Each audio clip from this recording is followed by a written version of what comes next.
हर गुजरते दिन के साथ ईरान और इसराइल अमेरिका जंग बद से बदतर होती जा रही है। गुज़िश्ता रात इसराइल ने तेहरान में ईंधन के बड़े ज़खायर पर हमला किया, जिसके बाद स्याह काले बादलों ने पूरे शहर को अपनी लपेट में ले लिया है। शहर में सांस लेना तक महाल हो गया है। हिलाल अहमर ने खदशा जाहिर किया है कि इसके नतीजे में खारिज होने वाले हाइड्रोकार्बन, सल्फर और नाइट्रोजन ऑक्साइड तेजाबी बारिश का सबब बन सकते हैं, जो शहरियों के लिए शदीद खतरे का बाइस बन सकते हैं। ये हमले किसी एक मुल्क के लिए नहीं बल्कि पूरी दुनिया के माहौल को खतरे में डाल रहे हैं। इसराइल और अमेरिका की जानिब से कुछ रोज़ पहले ईरान में स्कूल पर भी हमला किया गया था। अब अमेरिकी सदर ये दावा कर रहे हैं कि स्कूल पर हमला उनकी जानिब से नहीं बल्कि खुद ईरान की जानिब से किया गया है। राइट्स वॉच ने इस हमले की तहकीकात का मुतालबा करते हुए कहा है कि अगर ये साबित हो जाए कि हमलावरों को इस मकाम पर तालीमी इदारे की मौजूदगी का इल्म था, तो ये वाक़या वाज़े तौर पर जंगी जुर्म के ज़ुमरे में आता है। गुज़िश्ता रोज़ जो कशीदगी में कमी की उम्मीदें जागी थीं वो फिर से मांद पड़ती हुई दिखाई दे रही हैं। ईरानी सदर ने कल की माफ़ी और खलीजी ममालिक को दोबारा निशाना न बनाने का ऐलान पर वजाहत दी है और कहा है कि उनके बयान को सियाक व सबाक से हटकर पेश किया गया है। सऊदी अरब ने ईरान पर वाज़ेह कर दिया है कि सऊदी सरजमीन तवानाई के बुनियादी ढांचे को निशाना बनाया गया तो उसका सख्त जवाब दिया जाएगा। मशरक़ वस्ता के लिए अमरीकी नुमाइंदा ख़ुसूसी स्टीवर्ट विट्कॉफ़ की जानिब से ये उम्मीद जाहिर की गई है कि अब भी सिफारती हल की गुंजाइश मौजूद है, लेकिन ये होगा कैसे, इसकी तफसीलात अभी नहीं बताई गई हैं। इस दौरान ईरान के अंदर से खबर आई है कि नए रहबर आला का इंतखाब कर लिया गया है, लेकिन ये कौन होंगे इसका ऐलान भी बाद में किया जाएगा। ईरानी पासदाराने इनकलाब की जानिब से भी ये ऐलान सामने आया है कि वो तवीलुल मुद्दती जंग लड़ने की सलाहियत रखते हैं और कम अज़ कम 6 माह तक शदीद अस्करी मज़ाहमत जारी रखी जा सकती है। इस वक्त ईरान का जो सबसे बड़ा हथियार है वो सस्ते ड्रोन्स हैं, जिन्होंने अमेरिका और इसराइल को परेशान कर रखा है। इन सस्ते ड्रोन्स को तबाह करने के लिए 800 से ज़ायद मिसाइल्स दागे जा चुके हैं, जिनमें से हर मिसाइल की लागत $40 लाख तक है, जबकि इनके मुकाबले में ईरानी ड्रोन्स 20 से $50,000 के दरमियान हैं। फाइनेंशियल टाइम्स के मुताबिक अब अमेरिका ये कोशिश कर रहा है कि ईरानी ड्रोन्स को गैर मौसर बनाने के लिए कोई सस्ता तरीका ही तलाश किया जाए और इसके लिए यूक्रेन के तजर्बे से इस्तेफादा करने का सोचा जा रहा है।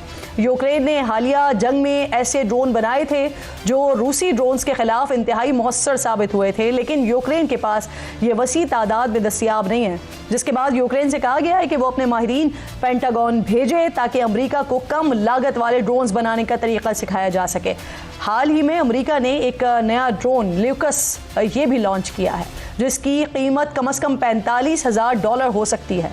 मशरक़ वस्ता में अमरीकी अफवाज के कमांडर एडमिरल ब्रेट कूपर के मुताबिक अमेरिका ने ईरानी डिज़ाइन की नकल भी तैयार की है, इसे बेहतर बनाया और अब इसे ईरान के ख़िलाफ़ इस्तेमाल कराया। अब तक जंग में अमरीकी अफवाज पर सबसे मौलिक हमला इसी ड्रोन के ज़रिए ही किया गया है, जिसमें 6 अमरीकी फ़ौजी हलाक हुए थे। इस सारे मामले पर बात करने के लिए मुझे major general retired Zahid Mahmood साहब, जो कि दिफाई तज्ज़ियाकार हैं, ज्वाइन कर रहे हैं। डॉक्टर कमर चीमा साहब माहिर आलमी उमूर हैं, प्रोग्राम में मेरे साथ मौजूद हैं। हुकूमती मौक़िफ़ इस पर क्या है और अपोजिशन इसे किस तरह से देख रही है सारे मामले को, इसके लिए हुज़ैफ़ा रहमान साहब मुआविन ख़ुसूसी बराए वज़ीर आज़म प्रोग्राम में साथ मौजूद होंगे और साथ साथ मुआविन ख़ुसूसी इत्तलात बराए खैबर पख्तूनख्वा शफ़ी जान साहब भी प्रोग्राम में मुझे ज्वाइन करेंगे। मैं आप तमाम मेहमानों को खुशामदीद कहूँगी। जाहिद साहब, आपसे ज़रा हम बात का आगाज़ कर लेते हैं। सर, सबसे पहले ज़रा ये फरमाइएगा, ये जो तमाम सूरत हाल आप बनती हुई देख रहे हैं, तमाम मामलात को आप देख रहे हैं, इस वक्त बड़ी कन्फ्यूजन नज़र आ रही है दोनों तरफ से। ईरान की जानिब से कहा जाता है कि वो हमले नहीं करेगा, लेकिन उसके बाद फिर आज हम देखते हैं किस तरह से हमले किए जा रहे हैं, अटैक्स किए जा रहे हैं। कल उन्होंने माफ़ी मांगी थी, ईरानी सदर कह रहे हैं कि उनके बयान को गलत अंदाज में पेश किया जा रहा है। सूरत हाल इतनी गैर वाज़ेह क्यों है सर? ईरान के अंदर भी इस हवाले से बड़ा इब्हाम पाया जा रहा है, ऐसा क्यों है जाहिद साहब? जी, थैंक यू वेरी मच किरण नाज साहिबा। और यही होता है जी फॉग ऑफ वॉर, जिसमें कुछ पता नहीं चलता कि किस तरफ चीजें जा रही हैं। हम पहले भी कहते रहे हैं कि इनिशिएट करना किसी भी फ्रिक्शन को, वॉर को, that is not that challenging. उसको एग्जीक्यूट करना, उसको मैनेज करना एज पर प्लान, वो बड़ा चैलेंजिंग होता है और वॉर का पहला विक्टिम भी उसका प्लान होता है जी। तो I think president Iranian president Pezeshkian की जो आपने जिक्र कर रहे हैं स्टेटमेंट का, वो अपनी ऑप्शंस को अभी फोरक्लोज नहीं करना चाहते कि मैं एक तो वो वीकर लुक नहीं देना चाहते अपनी अपनी के मैं वीक पोजीशन पे हूं, इसलिए मैं ये अपील कर रहा हूं, क्योंकि उसके ऊपर काफी प्रोपेगेंडा पे किया गया, नंबर वन। नंबर टू, जब तक जी अगर उन उन उन उन बेसिस से, अगर वो मिडिल ईस्टर्न कंट्रीज के अंदर से वो बेसिस से अटैक ईरान के ऊपर रहेगा, तो ईरान कभी भी इस पोजीशन को नहीं इख्तियार कर सकता कि ये अटैक वहां से होता रहे और मैं रिस्पॉन्ड नहीं करूंगा, क्योंकि ये ऑलरेडी वो स्ट्रेटेजाइज कर चुके हैं अपनी स्ट्रेटजी में कि हमने रिस्पॉन्ड करना है। इवन जी before war they had declared कि हमने तो इन जगहों को अटैक करना है अगर ईरान के ऊपर हमला किया गया, क्योंकि उनकी एक्सपेक्टेशन यही थी कि जो मिडिल ईस्टर्न नेबरिंग कंट्रीज हैं वो भी अपनी रिस्पॉन्सिबिलिटी पे लें और इस वॉर को रुकवाएं, इसको शुरू ही ना होने दें, या कम से कम अपनी सरजमीन को इस्तेमाल ना होने दें अमेरिकन उनके लिए। जी और वो कहते हैं कि अगर अमेरिकन बेसिस आपने दी हुई है, तो अगर आपने अपने डिफेंस के लिए दी हुई है तब वो इस्तेमाल करें जब आपके ऊपर कोई हमला करे। ये तो नहीं हो सकता कि आपकी बेसिस इस्तेमाल हो और वो हमला भी हम पे करे और हम उसको रिस्पॉन्ड ना कर सके। बट इट वाज जो ईरानियन रिस्पांस था मिडिल ईस्टर्न कंट्रीज के ऊपर, वो इतना कोई। अच्छा, ये जो आप जाहिद साहब बात कर रहे हैं, ये आप दुरुस्त कह रहे हैं कि ये ईरान पहले ही बता चुका था कि अगर हम पे हमला करने की कोशिश की गई तो फिर हम इन्हीं अड्डों पर अटैक करेंगे जो खलीजी ममालिक में अमेरिका के अड्डे हैं। लेकिन जो आप दूसरी बात कर रहे हैं, क्या ये जमीन वैसे इस्तेमाल हो रही है ईरान पर हमला करने के लिए? देखिए, अभी तो वॉर से जो इंफॉर्मेशन आ रही हैं, अपना डायरेक्ट तो आपको पता है इस वक्त बड़ा एम्बिग्युइटी रहती है जी चीजों के अंदर। तो ईरान भी क्लेम कर रहा है कि इन बेसिस के ऊपर से ही मेरे ऊपर अटैक किए जा रहे हैं, और जो सऊदी अरेबिया या इन कंट्रीज में, कतर में रिस्पॉन्स जा रहा है, ईरान चाहे उसको डिनाई भी करते रहे, वहां से यही बयानात आ रहे हैं कि जी जो एविडेंस ऑन ग्राउंड है वो ये सजेस्ट नहीं करता कि ये ईरान से अटैक नहीं आ रहा है, ये ईरान के अंदर से अटैक आ रहे हैं। तो अभी हम तो उसी के ऊपर ही कमेंट्री कर रहे हैं। आई एम श्योर, देखिए जब उन्होंने बेसिस रखे अमेरिकन ने वहां पे अपने एलिमेंट्स रखे हुए, तो कुछ ना कुछ लॉजिस्टिक स्पोर्ट्स, कुछ ना कुछ स्पोर्ट जरूर हासिल रहती है जी। ये नहीं होता कि उसको आप उनको बिल्कुल वैसे आपने रखे हो। तो that's why Iranians have also, this is not good. मैं तो इसके हक में नहीं हूं कि ईरान मिडिल ईस्टर्न कंट्रीज को करता, लेकिन फिर डिप्लोमेसी एग्जैक्टली जाहिद साहब। और फिर उसके बाद कमर शर्मा साहब आपकी तरफ के सवाल लेकर आ रही हूं जो जी बिल्कुल ठीक, ये जो आप बात कर रहे हैं जाहिद साहब, कमर साहब ये फरमाइए, सऊदी अरब ने आज पहली दफा बाज़ाब्ता तौर पर ऐलान कर दिया जवाबी रद्द अमल का। कल यूएई की तरफ से बड़ा वाज़ेह स्टेटमेंट आ चुका है कि तरने वाला ना समझा जाए यूएई को। तो क्या खुदा न खास्ता पड़ोसी ममालिक भी हैं, वो भी फिर क्या इस जंग का बाज़ाब्ता तौर पर हिस्सा बन सकते हैं क्या? बन गए जी, बहुत शुक्रिया। देखिए, मुश्किल लगता है कि वो कोई ऑफेंसिव ऑपरेशंस करेंगे अगेंस्ट ईरान, क्योंकि ये उनके इंटरेस्ट में भी नहीं है। और आज मैं देख रहा था लिंडसे ग्राहम जो हैं, जो कि बड़े हार्डलाइनर हैं और बार बार उकसाते हैं, प्रोवोक करते हैं सबको कि जंग का हिस्सा बनो, अरब दुनिया को कहते हैं।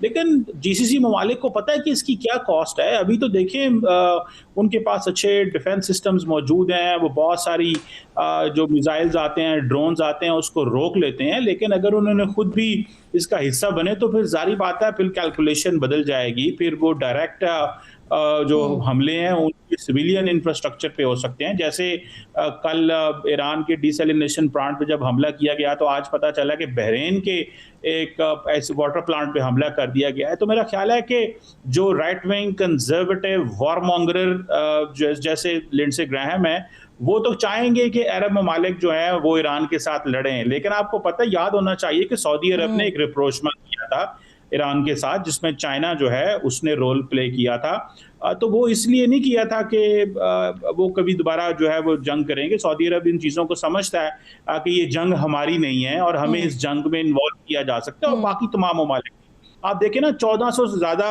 तो स्ट्राइक्स जो प्रोजेक्टाइल्स हैं वो यूएई के अंदर आए हैं। तो वो खामोश बैठे हुए हैं, वो समझ रहे हैं। और आज कतरी लीडरशिप की, अमेरिकन लीडरशिप से बात हो रही है।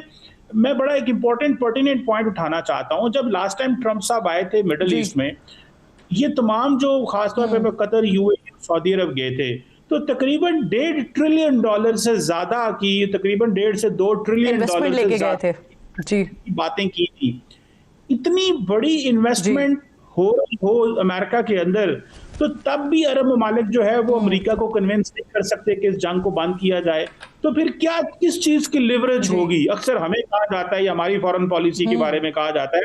मैं समझता हूं कि अगर वो ममालिक जो $2 ट्रिलियन लगाने को तैयार हैं और लगा रहे हैं और कंफर्म कर चुके हैं और प्रॉमिस कर चुके हैं और बहुत सारा पैसा उन्होंने लगा भी लिया है, अगर उनकी इतनी से नहीं है तो ये तो एक बहुत बड़ा फियास्को है, क्राइसिस है।